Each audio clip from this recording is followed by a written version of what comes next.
Could we also give a huge round of applause for the CIY staff, event staff, the college reps, the production guys back there, everybody serving behind the scenes, cleaning up cake frosting and inflating giant sharks and all the things that have happened to make this week a good week. It's been a good week, right? Not over yet. It's a big things that are going to happen today, but we do need to shift our perspective a little bit towards the lives that we're going back to. And how do we take the things that God has done and taught us this week and bring them back into our lives? To help you with that, I'd like to share a little secret. Can I share a secret with you guys? Yeah? It's not that kind of secret. It's a trade secret. This is some top secret proprietary knowledge type stuff right here. I want to teach you the secret cure to nervousness and anxiety. You could call it the antidote to nervousness. And that's an important thing to know, because if there's one thing I've discovered about life, anxiety is coming. In a room this size, there's a good chance some of you are experiencing some low-grade social anxiety right now. If not now, soon. Some of you are going to go off to new things next year. You don't know who your roommate's going to be, who your professors are going to be, what's going to be expected of you, how you're going to make all the money work or whatever. There's going to be reasons to be nervous and anxious. Some of you are starting school at new schools or a new grade, or you're going to meet new students and have to figure out new teachers.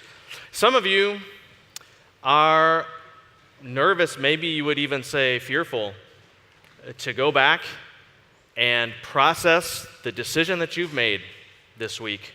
Maybe to give your life to Jesus for the first time, and you know that's going to change some things and you don't really know what, and you're nervous about it. You're anxious about how that conversation, that first conversation, is going to go with family members or friends or whoever.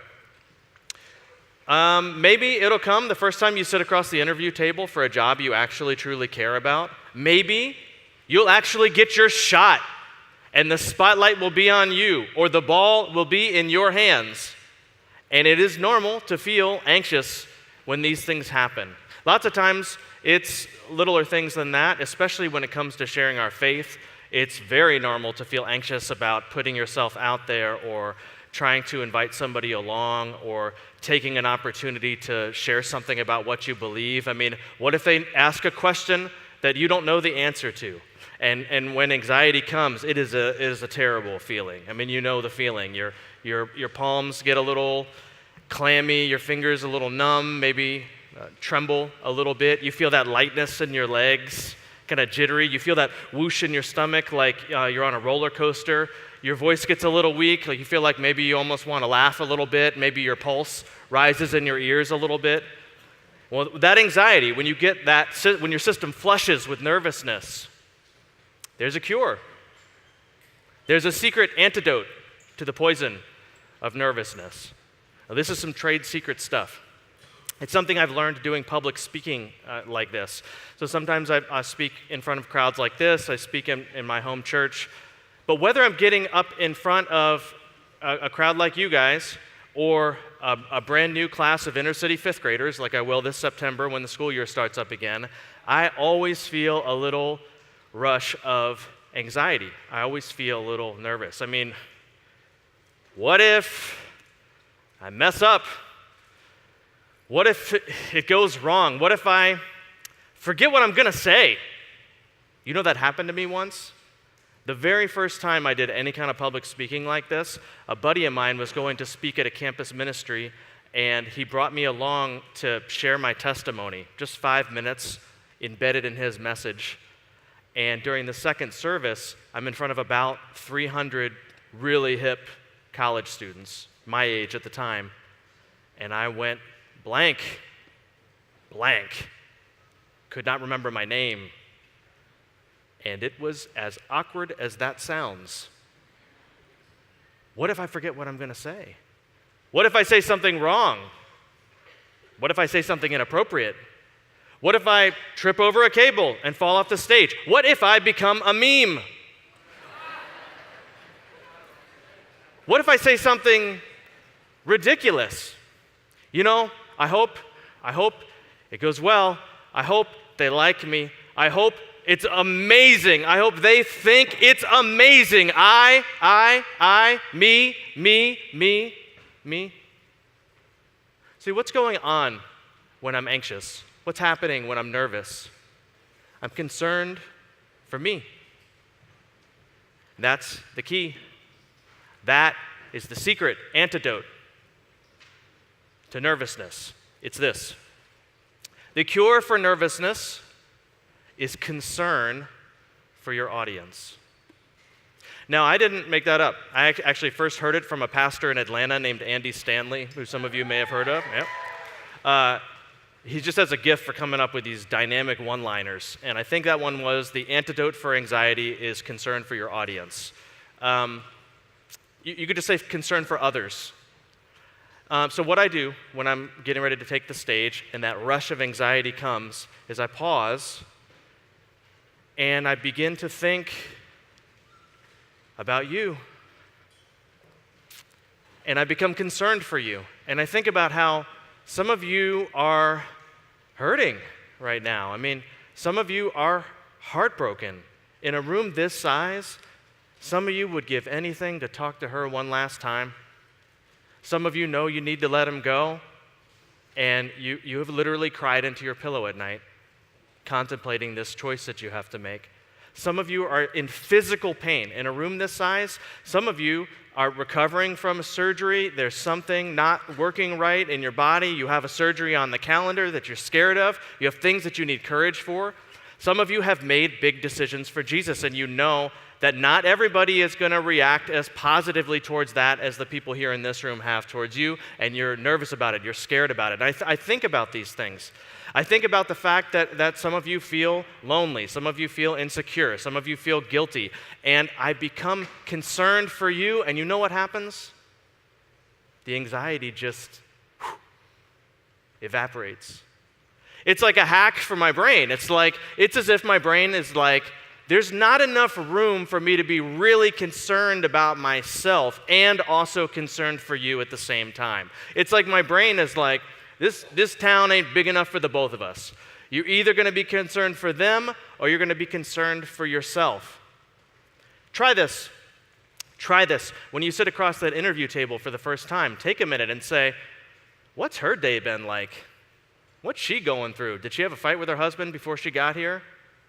Is her kid sick? What's she looking for in an employee? What's she been asking God for in the person sitting in my chair? What's her company all about? What does she need? What makes her tick? Become concerned for her. I'm telling you, your anxiety will go away. You finally get the ball in your hand and think about your teammates. What's going on with them? How can I lift them up? How can I make this thing work? The spotlight's on you, concern for your audience. Try it. You'll find out. It's really true. There's something very powerful about this. The Bible calls it love. That's how John describes this phenomenon. Instead of concern for others, he says love. He says love drives out fear. God's love can make us fearless. I want to show you where he says that.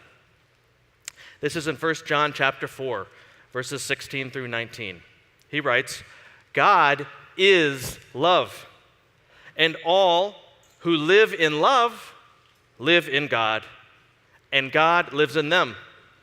And as we live in God, our love grows more perfect.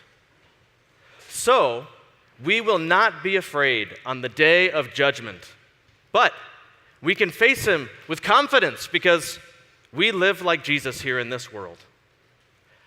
That kind of love, such love, the kind of love that grows more perfect as you live in love and live in God and God lives in you, that kind of love, a maturing love, has no fear because perfect love expels all fear. If we are afraid, it is for fear of punishment. Fear of punishment in the next life or fear of some discipline or horrible thing happening in this life. And this shows that we have not fully experienced his perfect love. We love each other because he first loved us. You know, the things that there are to fear really come down to what happens after death, death itself, what happens after death, and whatever you might face in life, the difficult and challenging and scary and potentially painful things that you might face in life. And as you walk with God, as you experience his love, I mean, the fear about what happens next goes away pretty quick. As you really believe Jesus is who he said he was, he really came back from the grave, and you get the price that he paid to forgive you, any kind of nonsense about God is going to punish you after, it just kind of, that goes away quickly. What takes longer to go away, and what will be a lifelong thing for me and anybody following Jesus, is the fear and the anxiety about the various things we face in life up until death, and including the experience of death itself. Whether that is trying to share your faith with somebody that seems hostile or going through something potentially extremely painful, the things that are coming in life have the ability to provoke fear in us. But the longer you walk with God and live in love, when you go through things, even really difficult, painful things, which some of us will go through, some of us will suffer. When you go through these things and you look back on them, you can always see how God was there, how Jesus' promise never to leave or forsake you, the Holy Spirit's presence in your heart and around you was real, and that it wasn't easy and it wasn't fun, but God is there and he gets you through it. And you start to lose your fear of the things that may come, because while we can't know what may come, we do know who will be with us, and we know he will always give us what we need to face what will come. And so your fear about the things for yourself in this life dissipates. But not everyone experiences this. Not everyone experiences the perfect love that expels all fear. And here's where I think things get gummed up. There is a temptation to receive the love of God, to understand and believe in the love of God, and just kind of bottle it up. And that was not God's intent. God's intent was to pour his love into us and through us. And if you let it stop with you, if you don't complete the cycle, if you don't receive God's love and then pass it along to those God has put in your life for you to love the way that he loved you, you don't experience this love that drives out fear. In fact, all kinds of unhealthy spiritual and emotional things can happen in your life if you just kind of let it sit with you and bottle up with you. But the love that is growing more and more perfect to live in love is the love that you receive from God, and then it flows through you. And the more you let it flow through you, the greater your capacity to receive love from God is. And more of his love flows through you. And the love that God has in and through you, it becomes a more perfect love that ultimately expels all fear. You actually experience the love that drives out all fear. And love is a powerful thing, friends. So simple, but nobody charges into a burning building to face their fear of fire. This is done to save others. I have at times had the honor of talking to veterans who have faced live fire. And nobody jumps out from behind cover in a live firefight to face their fear of bullets. No, it is a sense of duty and responsibility to the men and women around you, for your loved ones at home. In short, it's for love. There is no fear in life, not even the fear of death, that the perfect love cannot expel from your life. And so the question for today, as we get ready to go back into our lives, is who is God calling you to love? Whoever your roommate turns out to be next year, that girl you just can't stand, the guy on the team who's such a showboat,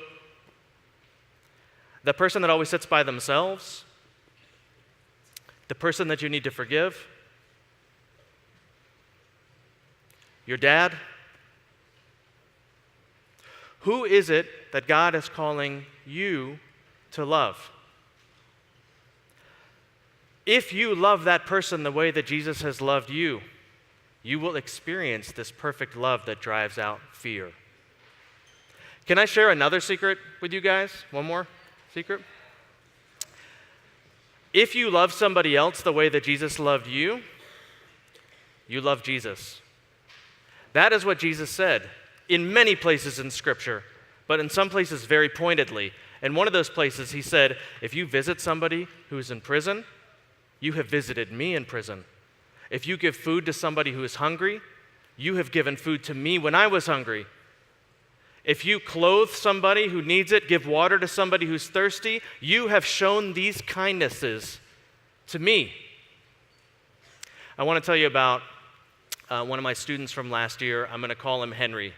Now, my school that I teach in is almost entirely Hispanic, mostly from the islands, mostly from the Dominican Republic. But, okay, nice. Also some South Americans, some Afro-Latinos, and a smattering of African Americans in my school. Henry is one of the African American kids, but there's something else that's unique about Henry. He has atypical neurology. He's autistic, on the autism spectrum. And I am not an expert in atypical neurological brain structures at all, but I'm learning. And Henry, I've learned, exhibits many of what are pretty typical qualities of someone on the spectrum as he is. Now, first thing I just need to say is, I love this kid. He is hilarious, he's gentle, he's sweet, he's personable, he makes good friends. He's the only kid I can count on always to greet me in the morning and always to say goodbye to me when he leaves the class, and he has my schedule memorized better than I have my schedule memorized. So he always says, I'll see you third period, I'll see you when you pick us up from gym, Mr. Travis. Goodbye, Mr. Travis.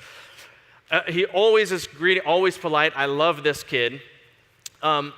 He started saying, have a good weekend to me on Fridays, and the time that he would say it drifted earlier in the day from the afternoon to where he started saying it like fourth period, and he said it at lunchtime, and we would then have to say it several times a day. We'd see each other, and he'd be like, you have a good weekend, Mr. Travis. Like, you have a good weekend, Henry. And we would say this like 8 or 9 times a day. Well, then it got to where he said it to me first thing in the morning on Friday, and I was like, hold up.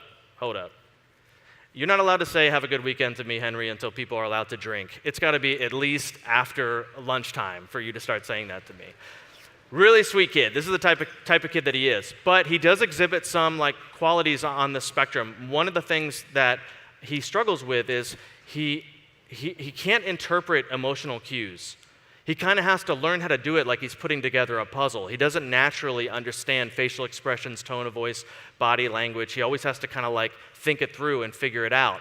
And one of the ways that this has cropped up in his life is he's got a really tight group of friends that we sort of encouraged to include him, and they have been awesome, and they're all super good friends together. But this dynamic started to happen that almost broke up the friendship because these other boys were so frustrated with Henry. These boys really like to play fight. They like to horse around. They like to shadow box. And what was happening is Henry would see them goofing around and misinterpret their angry faces and think that this is real. And Henry, he's like the gentlest kid you ever met. He hates any kind of violence, any kind of physical confrontation. So he would try to break it up, and he would get loud and yell at them, and they got so frustrated with him because they thought he was way overreacting because they didn't understand. So we had to sit down and have a meeting and talk it out. And I said to them, look, the way Henry's brain works, when he sees you guys horsing around like this, he thinks it's real. He sees you trying to kill one another. Now, aren't you glad that you have a friend? I mean, I want a friend like that sees me in trouble and jumps in and tries to do something about it. And Henry, I know that they look angry, but they're not. They're playing. And so what we landed on was we came up with a code word that would mean, that Henry would understand, would mean, this isn't real. They picked SpongeBob. So when they're horsing around and Henry starts getting upset, they say SpongeBob, and Henry is supposed to take that as the clue that this is not real. He still hates it, but they're horsing around, he starts to get hyped, they say SpongeBob, and he's like, okay, and lets it go. Another thing is Henry has some real personal space issues, It's like social cues. He doesn't get it. So he gets up on me, and I mean up on me. Sometimes in the middle of class when I'm teaching, for something seemingly small, like the tip of his pencil broke, he will get out of his chair and come up to me in the front of the class and come right up on me to tell me about the pencil. And when I say on me, I mean on my leg to tell me about this. And it's like, hey, buddy.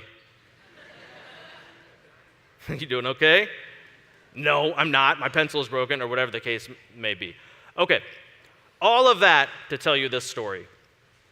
I'm trying to leave the building to get a bite to eat. Any teachers or former teachers, you know how that goes. I finally got the kids out of my room, got the room tidied up.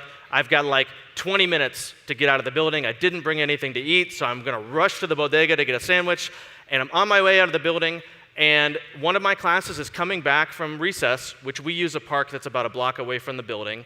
And I say hi to them on the way out of the building. I'm dashing outside, and I get outside, and Henry is there on the sidewalk in front of the building.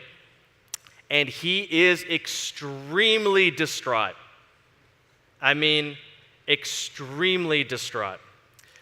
And cowering a few feet away from him is a teacher that doesn't really know exactly what to do about this.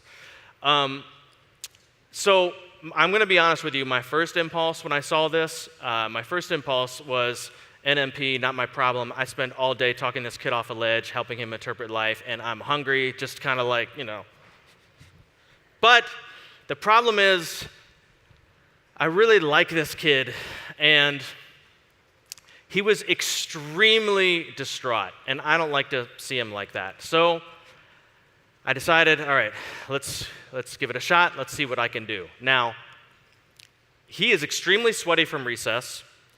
And when I first saw him, I thought that he got hit in the face by a water balloon. His face was glistening with tears and snot bubbles.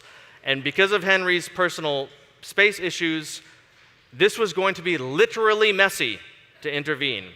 But I love this kid, so I decided to give it a shot. And I came up to him, and it took me a while to figure out what was even going wrong, because he was raging about whatever was bothering him. He cannot interpret his own emotional responses to life, so when his body floods with those anxiety signals or those anger signals, he can't tell if this is, I stubbed my toe, or the beginning of World War III. He can't interpret, so he just full-out Hulk mode rages about things that, if you don't know where he's coming from, seem kind of insignificant.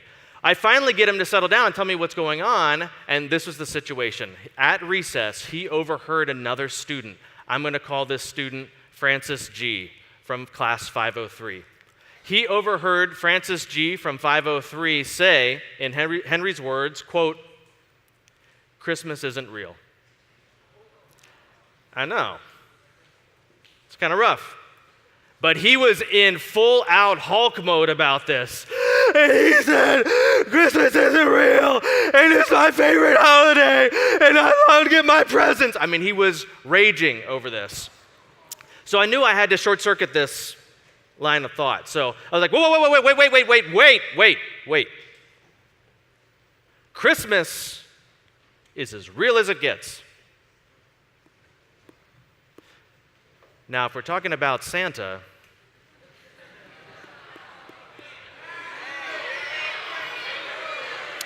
here's what you need to know about Santa. He's black. That's why you hardly ever see black Santa. That's the real one. Every mall in America has a fake white imposter Santa, but if you want to see the real Santa, you gotta come to Harlem. I didn't actually say that. These are the things that I say in my mind to keep myself entertained. Here's what I really said. I said, "Wait, Henry, does your mother listen to Francis G. from 503? No, she does not. Is your mother going to say, you know what, we were going to have Christmas, but Francis G. from 503 said Christmas isn't real, so we're going to call the whole thing off? No, she will not. Is your mother going to say, you know what, I got all these presents, but Francis G. from 503 said Christmas isn't real, so I'm going to take all the presents back? No, she will not. Does Francis G. from 503 have powers? He does not. Do Francis G. from 503's words manifest reality? No, they do not. Well, Henry,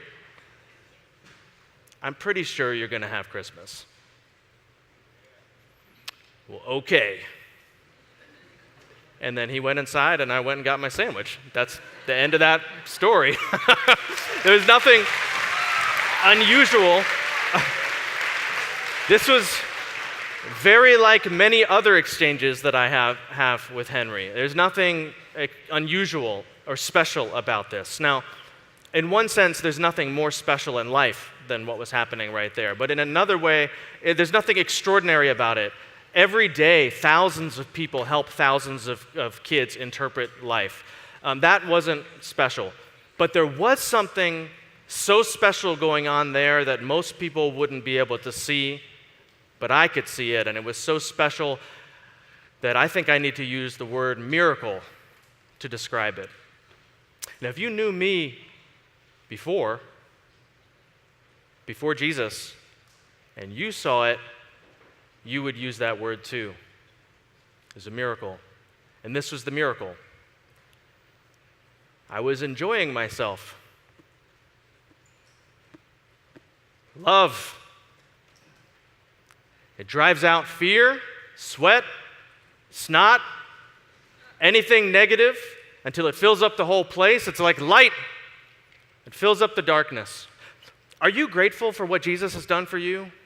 Don't you wish there was something that you could do to say thank you to Jesus? There are not many things that we know make Jesus happy. From my time in Scripture, there's two that I can say with great confidence puts a smile on God's face. One thing I know God really likes is He really enjoys the pleasure of your company. That's why He made you.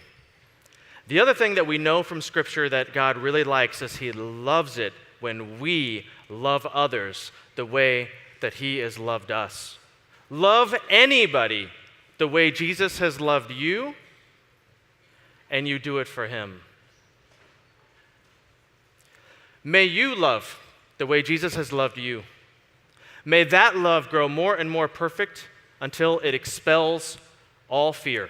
I pray that in the name of the one who loved us first. Amen.